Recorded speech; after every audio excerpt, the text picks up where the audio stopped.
Hola a todos, j'espère que vous allez bien pour commencer. Bon, l'histoire que je vous propose aujourd'hui va nous plonger dans les méandres d'une amitié empoisonnée entre deux femmes, sur fond de religion et de gros sous. Forcément. Et petite parenthèse enchantée, mon roman est à présent disponible sur Amazon, donc je vous mets la couverture là ou là. Je vous mets également le lien en espace info et dans un commentaire épinglé. Le titre c'est Le Murmure des Oubliés et le pseudo c'est Fatima Méziane. C'est un polar qui se passe entre la France et l'Algérie. Il va être question de disparition, de meurtre, d'enquête. Enfin bref, je vais pas tout vous dévoiler. Et ceux qui l'ont lu, s'il vous plaît, ne spoilez pas dans l'espace commentaire. Pour le moment, les retours sont très positifs. Je suis très contente. Et j'ai prévu une suite parce qu'on me l'a demandé. Au départ, il n'y avait pas de suite. On me l'a demandé. Donc, j'exécute. Et là, j'ai écrit un tiers de la suite. Donc, patience. Ce que je vous propose à présent, c'est de cesser les digressions ici et maintenant. Je vous laisse vous installer tranquillement. Et puis, je vous dis à tout de suite. Well, it's been 3 days of drama, speculation and worry for people here in Salcombe. The road behind me was closed off on Sunday after reports that a body was found in this woodland. And this afternoon... She is innocent and I know that, and I'm going to go to the top. I'm not accepting this because it's not right. She is innocent. I know it. Aujourd'hui, les gars, direction Londres, en Angleterre. Forcément, enfin à ma connaissance, il n'y a pas d'autre Londres. Cette ville est située dans le sud-est du pays, elle compte environ 9 millions d'habitants. Et petite caractéristique qui va jouer un rôle fondamental dans notre histoire, Londres est la ville la plus surveillée d'Europe. Elle possède le plus grand nombre de caméras dans l'espace public avec environ 900 000 dispositifs. Ça correspond à une moyenne, on va dire, d'une caméra pour 10 habitants.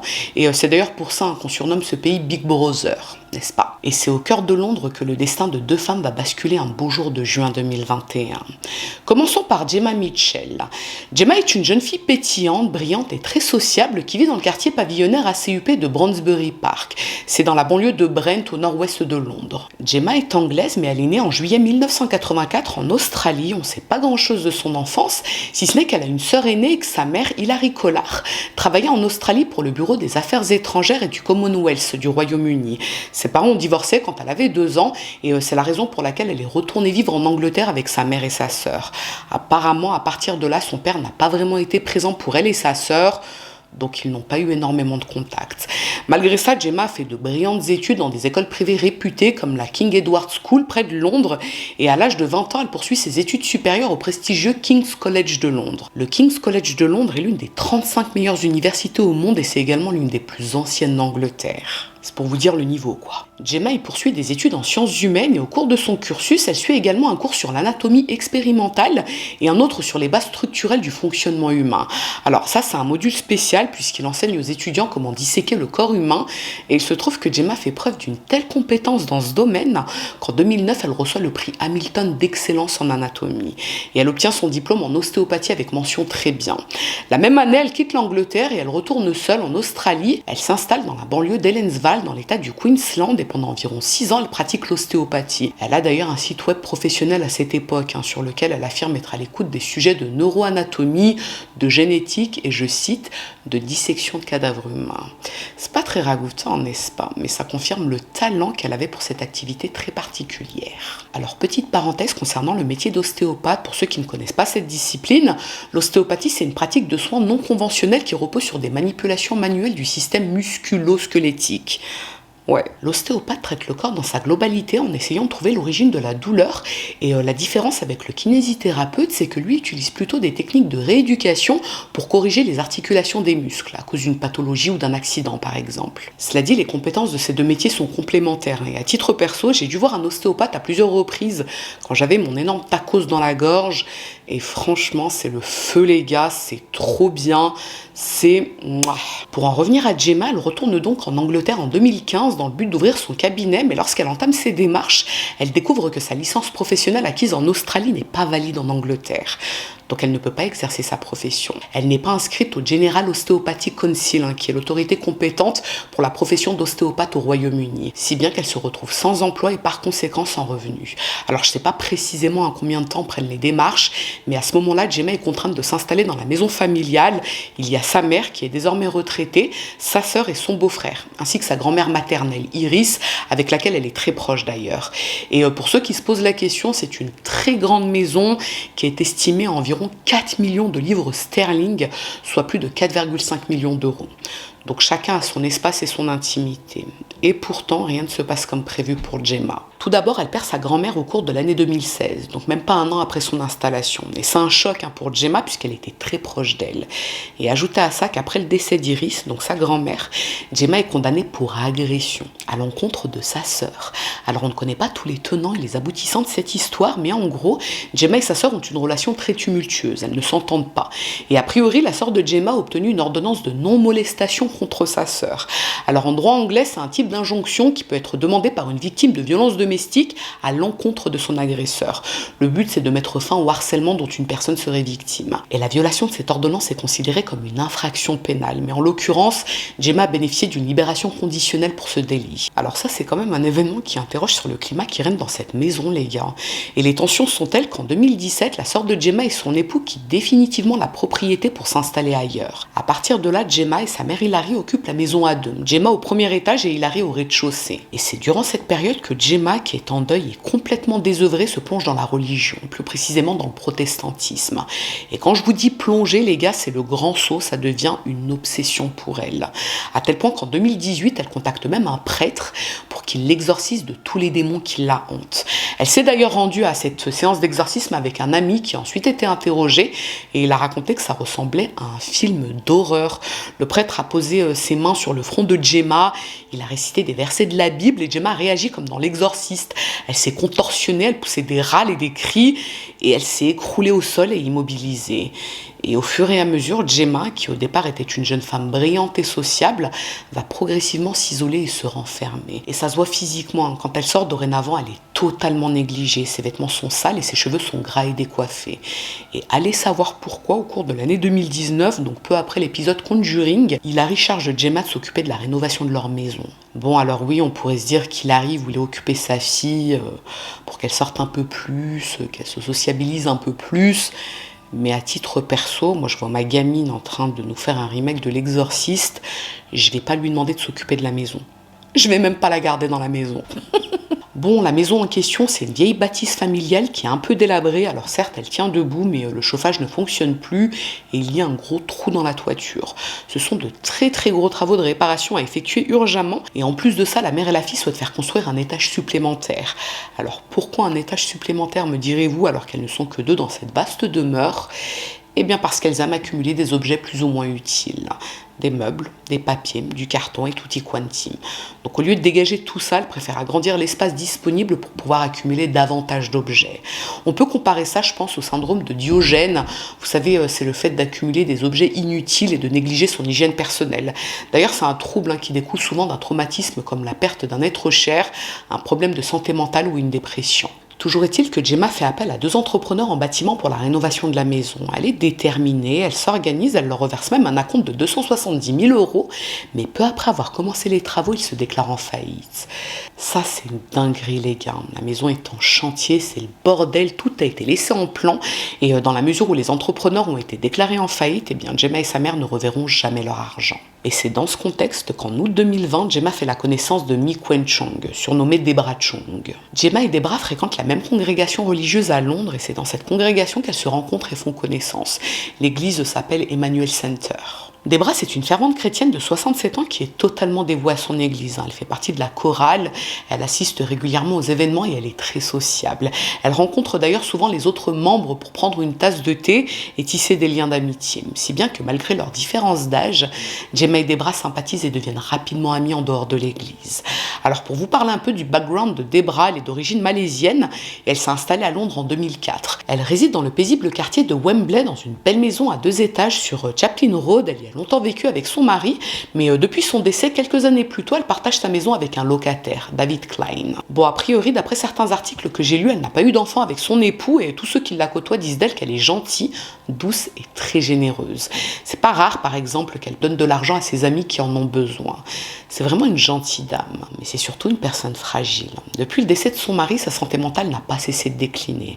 Alors au départ, c'était une dépression, elle était triste, elle sortait moins, elle était constamment stressée, mais on lui a finalement diagnostiqué une schizophrénie paranoïde. Ça se manifeste par des délires de persécution et des idées délirantes. La personne qui est atteinte de cette pathologie peut avoir des hallucinations auditives et visuelles, ce qui conduit généralement à un repli sur soi.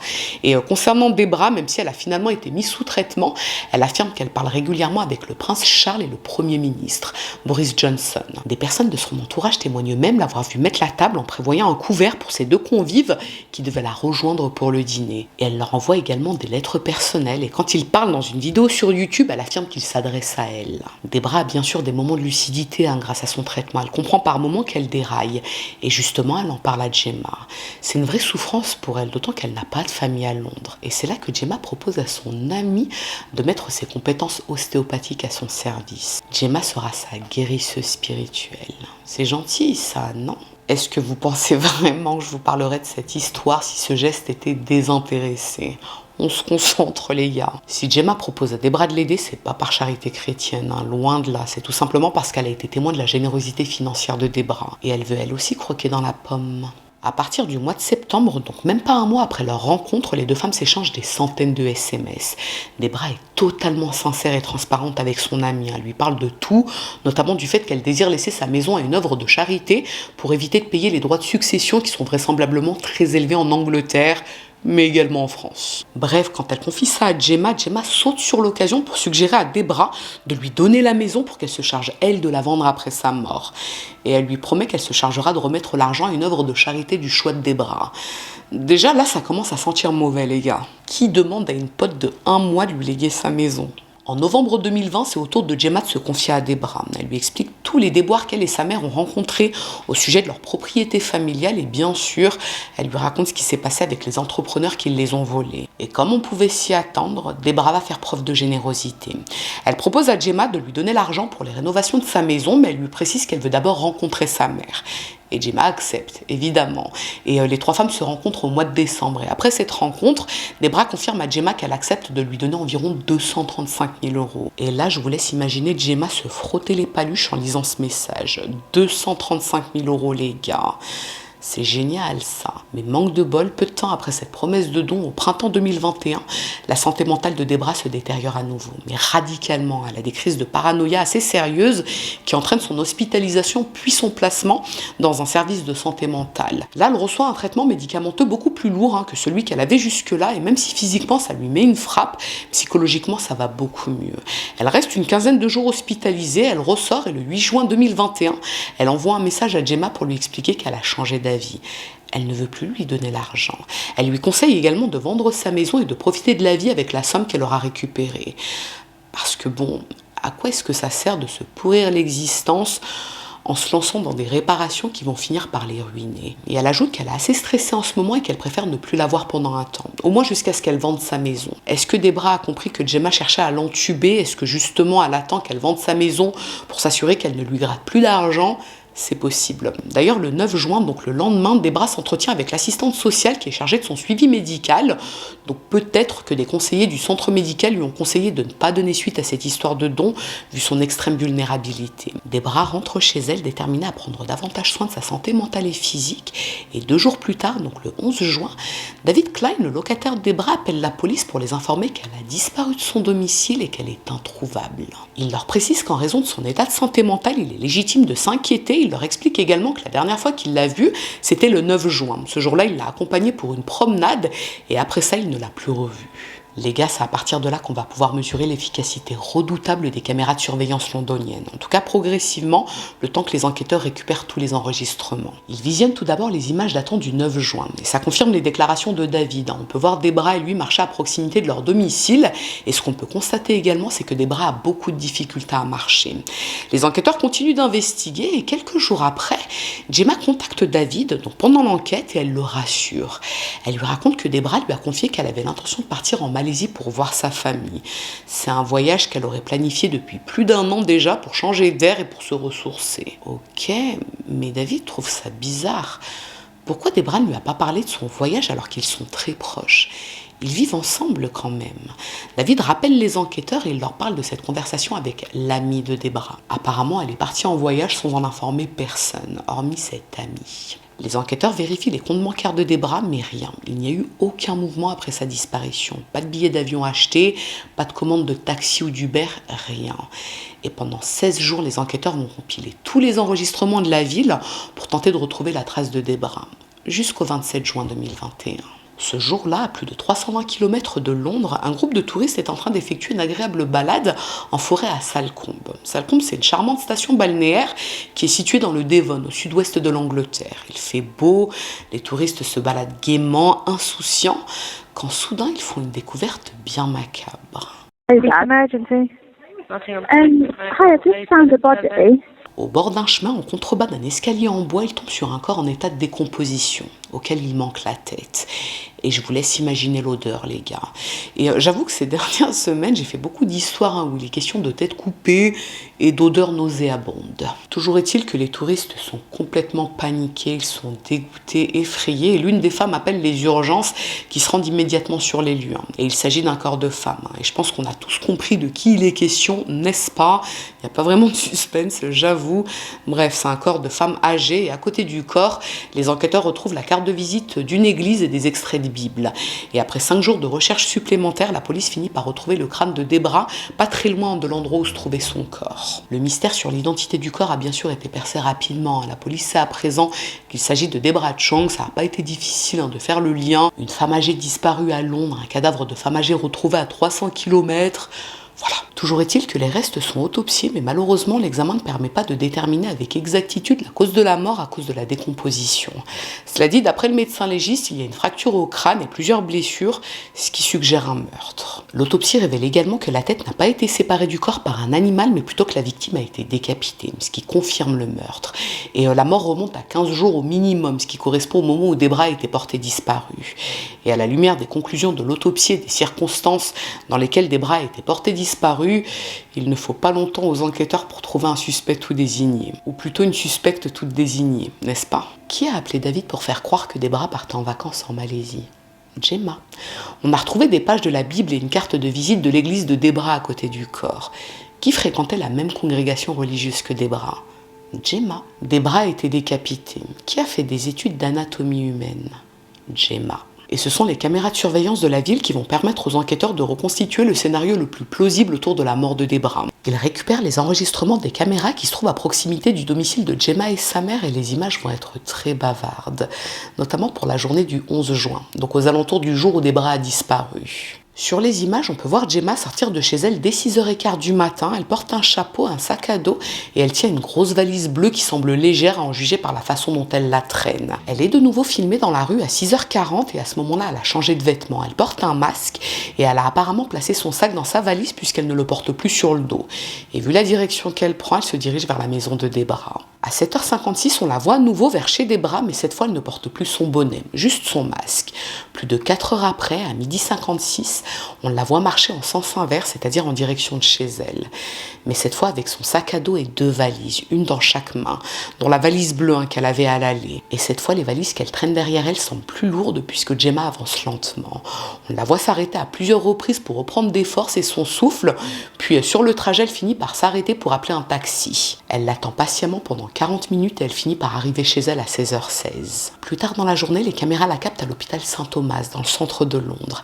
Elle s'y rend pour faire soigner un doigt cassé qu'elle aurait malencontreusement coincé dans une porte. Voilà pour l'emploi du temps de Gemma le 11 juin. Mais c'est loin d'être terminé puisque le 26 juin, donc la veille de la découverte du corps de Debra, à 8h05 du matin, Gemma est filmée alors qu'elle met la fameuse valise bleue dans le coffre d'une Volvo gris foncé. Les enquêteurs récupèrent la plaque, ils contactent la société de location et ils découvrent qu'il s'agit d'un véhicule qu'elle a loué pour une courte période, mais elle ne l'a pas loué à son nom, elle l'a loué au nom du voisin direct de Debra, Virgile.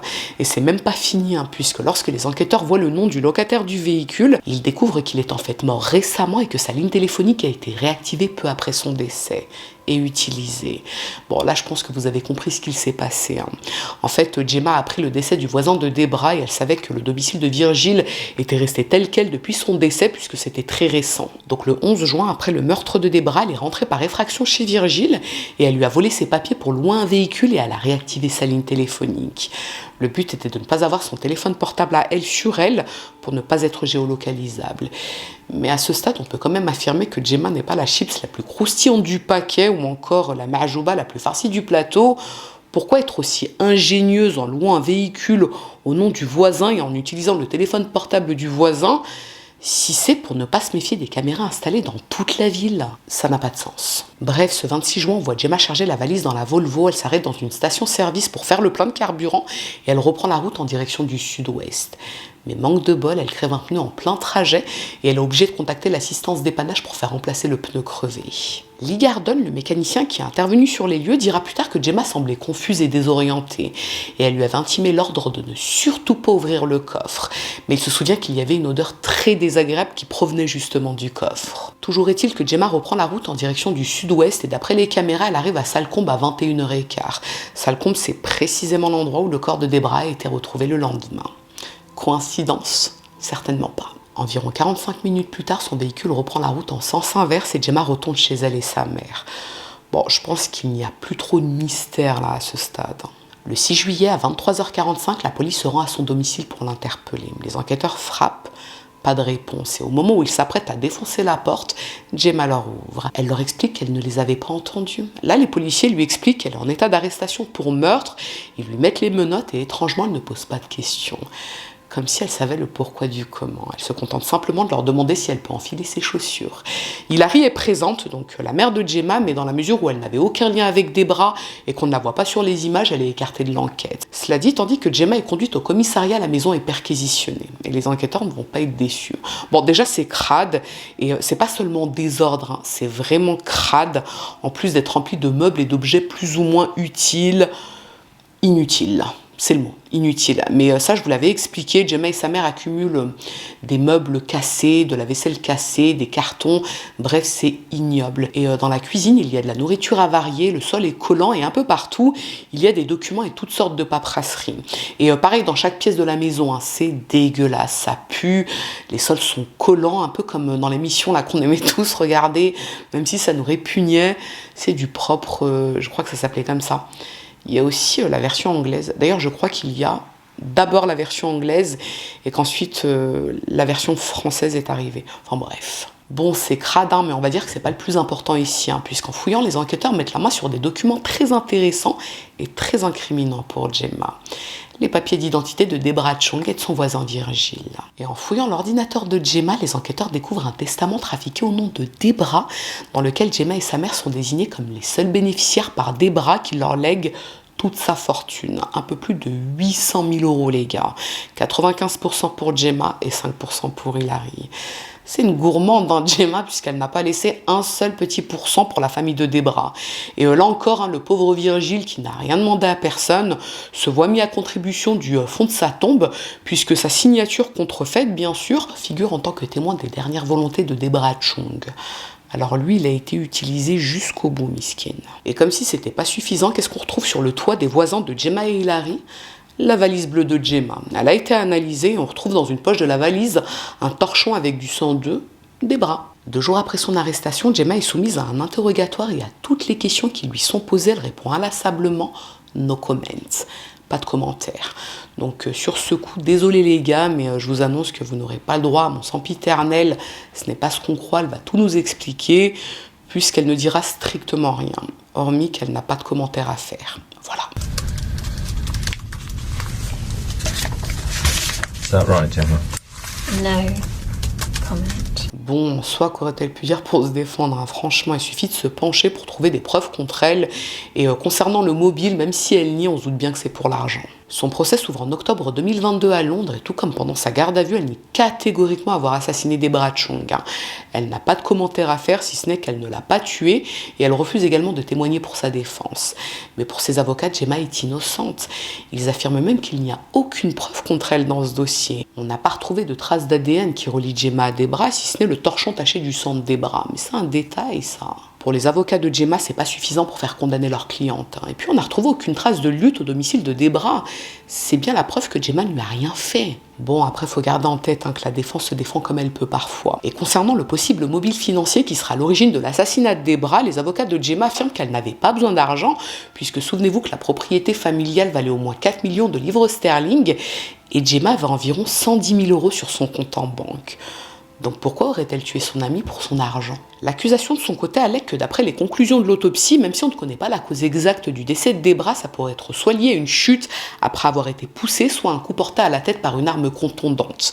Mais en tout cas, c'est un meurtre, ça c'est sûr. Et pour info, on n'a jamais retrouvé la possible arme du crime chez Gemma et Hilary. Mais de toute façon, l'argument de l'accusation semble convaincre la cour, puisque le 27 octobre, après 7 heures de délibération, le jury reconnaît Gemma coupable de l'assassinat de Debra Chung. C'est-à-dire qu'il y a eu préméditation. Et à l'énoncé du verdict, Gemma n'a montré aucune émotion, elle est restée complètement passive. Alors pourquoi assassinat ? Pourquoi la préméditation ? Tout simplement parce que d'après les images, quand Gemma s'est rendue chez Debra le 11 juin, elle savait qu'elle allait la tuer. Elle avait prévu une valise avec elle, donc elle savait qu'elle lui servirait à transporter le corps. Le lendemain de l'audience de verdict, la sentence tombe, Gemma est condamnée à perpétuité avec une peine de sûreté de 34 ans. Autrement dit, elle ne sera éligible à une libération conditionnelle qu'à compter de juillet 2055. Elle aura 70 ans. Et sachez quand même pour la petite histoire qu'il s'agissait du premier procès avec condamnation pour meurtre en Angleterre, dont la phase de détermination de la peine était filmée. Et c'est également la première condamnation filmée d'une femme au Royaume-Uni. Il y a eu une modification de la loi qui permet dorénavant aux caméras de télévision d'entrer dans le tribunal, mais pour protéger les jurés et les témoins, il n'y a que le juge qui est filmé. Concernant la famille de Debra, dans la mesure où elle réside en Malaisie, elle a pu assister au procès de Gemma par vidéoconférence, et sa sœur a d'ailleurs fait une déclaration à la cour. Alors si je peux vous la passer, c'est maintenant. Sinon, si vous voyez toujours ma grosse tête, je vais simplement lire la question importante que la famille se pose, à savoir, nous ne comprenons toujours pas comment Debra est morte, a-t-elle souffert ? Ce mystère me hantera à jamais.